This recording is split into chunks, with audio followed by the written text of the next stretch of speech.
Hey there hunters and welcome back to the Gunners Guild.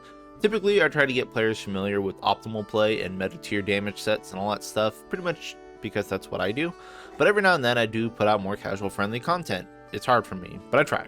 Anyway, I'm going to be getting a lot of hate for this, but today we're going to be showcasing and talking about status and support bowgun builds, which are far from optimal DPS meta stuff. So these builds and sets are going to feature very average talismans with plenty of room for growth and optimization, as much as status MO can be optimized. Again, this is not optimal and it's not even good damage, so I wouldn't bring these to a solo hunt by any means. But for those who are playing with friends and want to lock monsters down, or those who don't have charms to make top tier DPS builds, these status builds should provide you with some useful utility in multiplayer hunts and allow you to support your team while not having to aim super precisely, get close to monsters very often, or really be in harm's way. So with that disclaimer out of the way, let's talk about these support setup bowguns. Starting with the light bowgun side, we do have 3 sets for very different types of support. The first one is going to be using the roaring bowgun, which is the dog cannon thing. This is pure 100% status and support. Your damage is effectively going to be nil. The dog gun does have the best status ammo available with all status 2s on autoloader, which isn't the worst thing for status ammos I guess, but it also has the rapid fire level 1 status ammos, which is actually pretty okay for sustaining that ammo, but level 1 statuses aren't great on their own. This bowgun also has sticky 2s, which, I mean, it's not good, but since sticky 3s got nerfed, the KOs are a lot closer, so sticky 2s are usable as long as, you're just trying to get like 1 KO, and it's only really good for like 1. But that's basically all this gun has going for it. It's got nothing else worth using. So you're basically just going to be locking a monster with a para, a KO, a sleep, a trap, a para, and maybe a KO again. And you're basically just going to be doing that. If your team, partner, or whatever can deal enough damage to accommodate you dealing none, you can effectively keep a monster locked down for a good minute or so, allowing them to just pound into the monster and get it dead.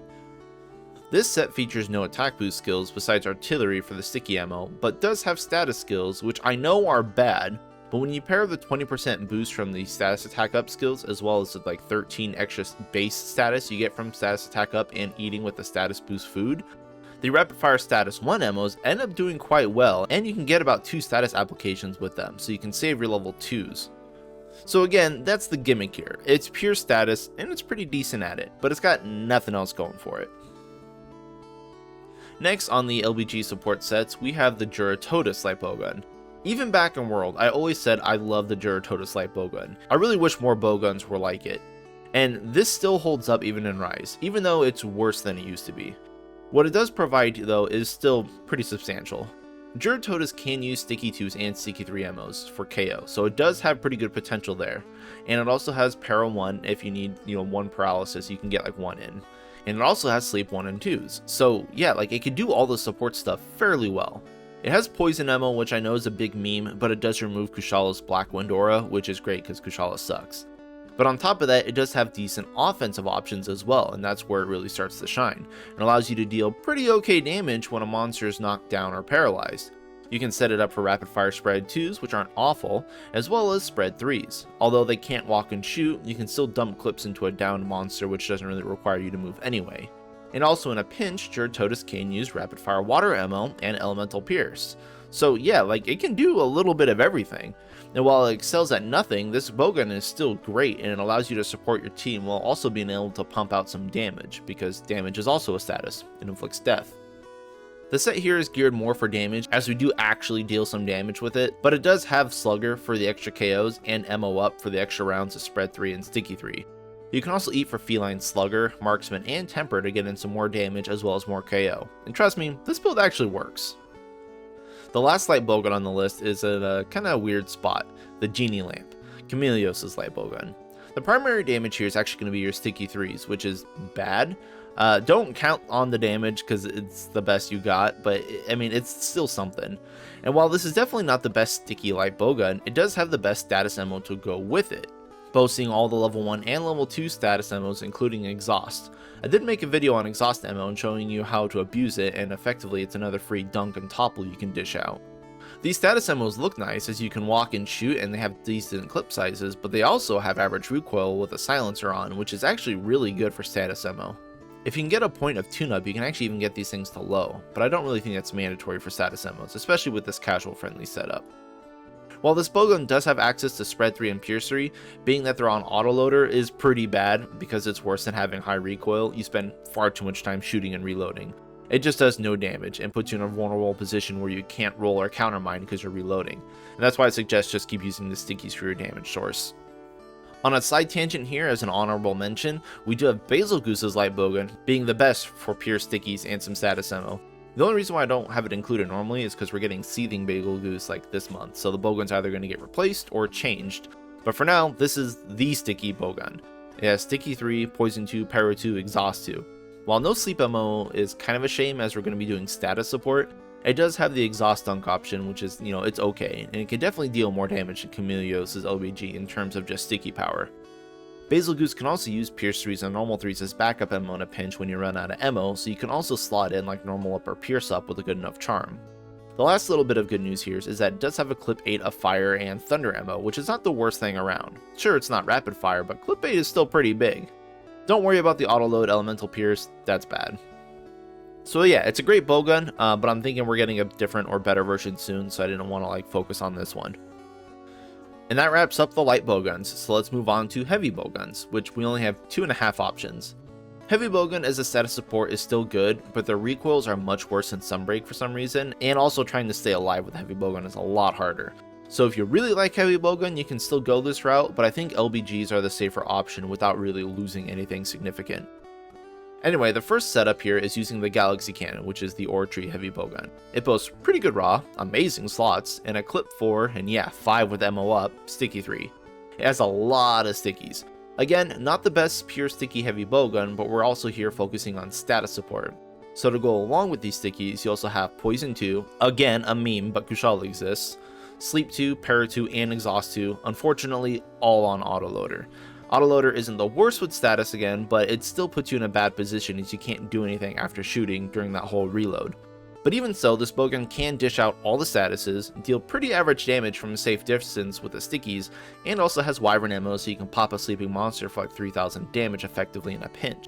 This is a popular bowgun in base rise for the same reasons, and while it's effectively the same here in Sunbreak, it just performs a little worse as you cannot get low recoil on the Sticky 3s, and you don't have the same KO potential as Sticky 3s were nerfed pretty significantly.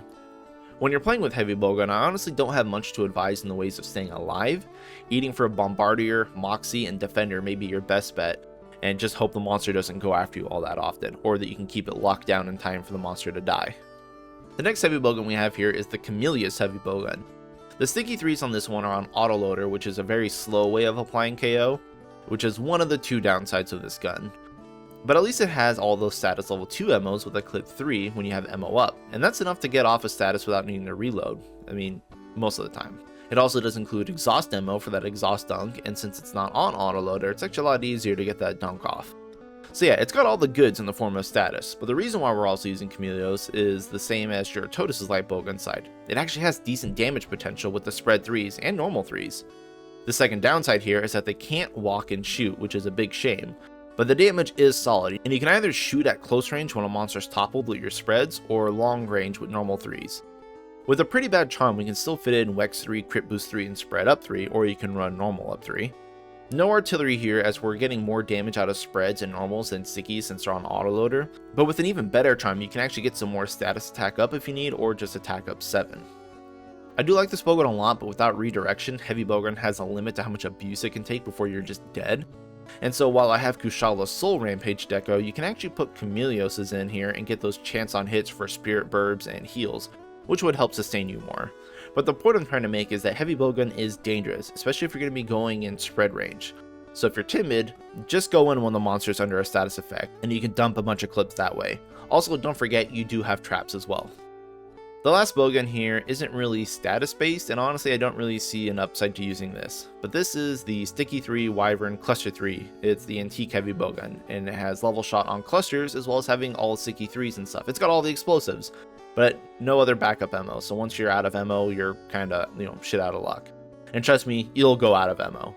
Wyvern should be used during the KO as it's the only opening you're really going to have, but you can get in 2 Wyvern shots during a KO, which is nice. And now, I'm not going to be activating sticky and cluster setups because they're bad. Not only are you going to run out of ammo when playing solo, but in a group, nobody's going to like you since you're using clusters and Wyvern. You're just going to be knocking everybody around.